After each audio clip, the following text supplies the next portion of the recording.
Welcome into NFL Props and Locks for Week 14. We are having a great season. 23-13 on the year, 64%. 64% of picks we are hitting here. I think I've only had maybe 1 or 2 losing weeks, a lot of 2-1s, not enough 3-0s. Hopefully we can do that this week. Got a side and 2 player props for you, including a big game, a couple of big games we have, but one of the bigger games on the week. Cowboys and Eagles have a play in there. If you guys enjoyed today's video, if you've been making some money with these plays so far this season, hit that like button, subscribe to the channel as well if you're new. That way I know to keep getting this content out to you. Let's get into my 3 favorite plays for Week 14. First up, a battle. I don't want to call this a big battle because this is a really underwhelming slate, man. So many backup quarterbacks, the quality of these teams, but this is a big game for the NFC South. Falcons and the Bucks. I like the Falcons on the money line. You can get them around -125, or if you'd like, you can take them -1.5 or -2, but I'd prefer taking them on the money line. These two teams did play earlier in the season back in Week 7, and the Falcons did win this game 19-16. Now they're back at home, continue to be a short favorite in this one, and this is a game with massive implications in the NFC South. Obviously, with a win for the Bucks would get them back to a tie for the top spot in this horrible division. But here's what I like about this game and why I like the Falcons. The Bucks still dealing with some injuries. Jamal Dean, Devin White, and Vita Vea even missing practice this week.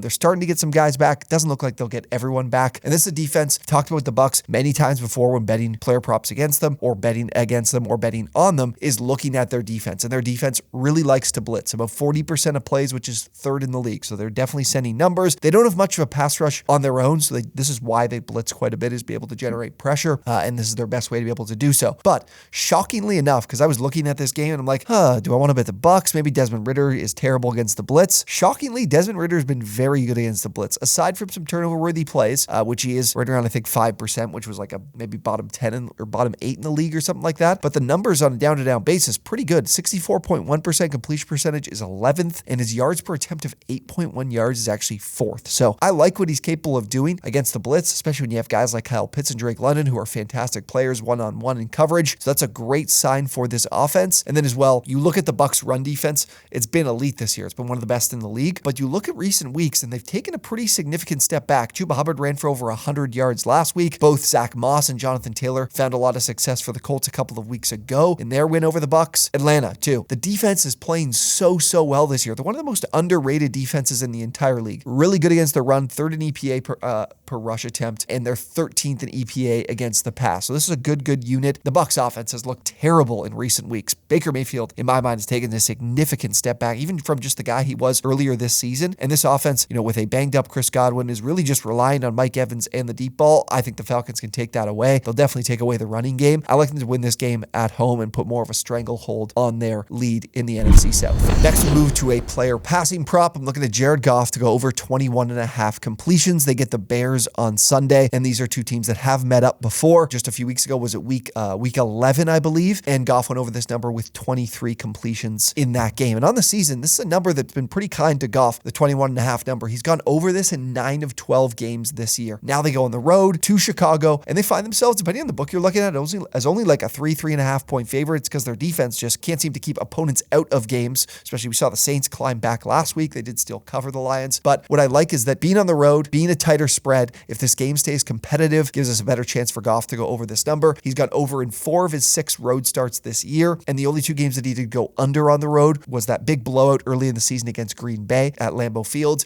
and then last week against New Orleans when they built a huge lead, and just New Orleans trying to climb back, leaned a little bit more on the run game. This is a game that I think might be a little bit closer, and as well, which makes me like this play even more, Chicago, really good run defense. One of the better in the entire league, believe it or not. They're giving up the just 3.4 yards per carry, which is 2nd in the league, and they're 4th in EPA against the run. Some of the additions they've made through the draft, through free agency, bringing TJ Edwards in at the linebacker spot. This is a team that's very good against the run. Not enough people know that. So it's a very good spot here for the passing game for the Lions, because the passing game is where the Bears have struggled, and teams, because they're so good against the run, the Bears are, they're throwing the ball quite a bit, 36.2 times per game, which is 7th most in the league. And the Bears are also giving up the 3rd highest completion percentage at 68.4%. So Goff is a guy completing a healthy amount of his passes, 67.7%, which is the 9th best in the NFL right now. We've got a team that's a short favorite on the road. We've got an opponent that can stop the run, and we've got an opponent that is giving up a high completion percentage and a high volume of passes. I love Goff here going over that 21.5 completions. And finally, best game for last.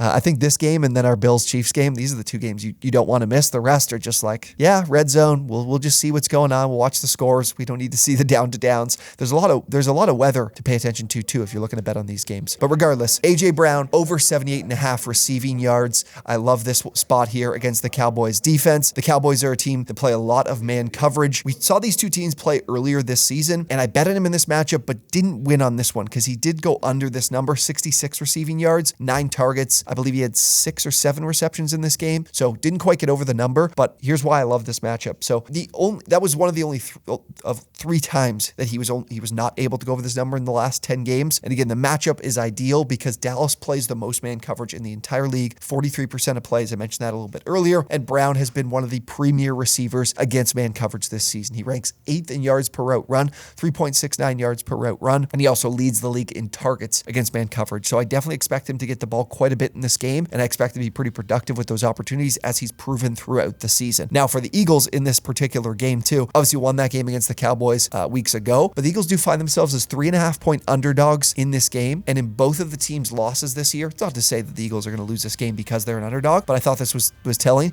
In both the Eagles losses, he went 100 plus in those games. So you could look to an outline, play this at 100 plus as well. And then on the road, he's gone over this number in 4 of his 6 road games this season. I think Brown will be a focal point for this team offensively. Devontae Smith against zone man coverage, I think he ranked around 53rd in yards per route run. So this is a particular spot where Brown really sticks out, and I expect him to continue to do what he's been doing throughout the entirety of the season and get back to a big game here against the Cowboys in their second meeting of the year. So love him to go over 78.5 receiving yards. Okay, those are my 3 favorite plays heading into week 14 of the NFL season. Guys, if you're looking for more betting advice or you're looking to talk more about the games on the slate this week, we are live on Twitch at 11 a.m. Eastern time every single Sunday. So be sure to drop us a follow there on the Twitch. I'll include that link down below in the description. Guys, enjoyed today's video. Please do hit that like button for me and subscribe to the channel if you're new. Thank you guys so much for watching, and we will see you on the next one.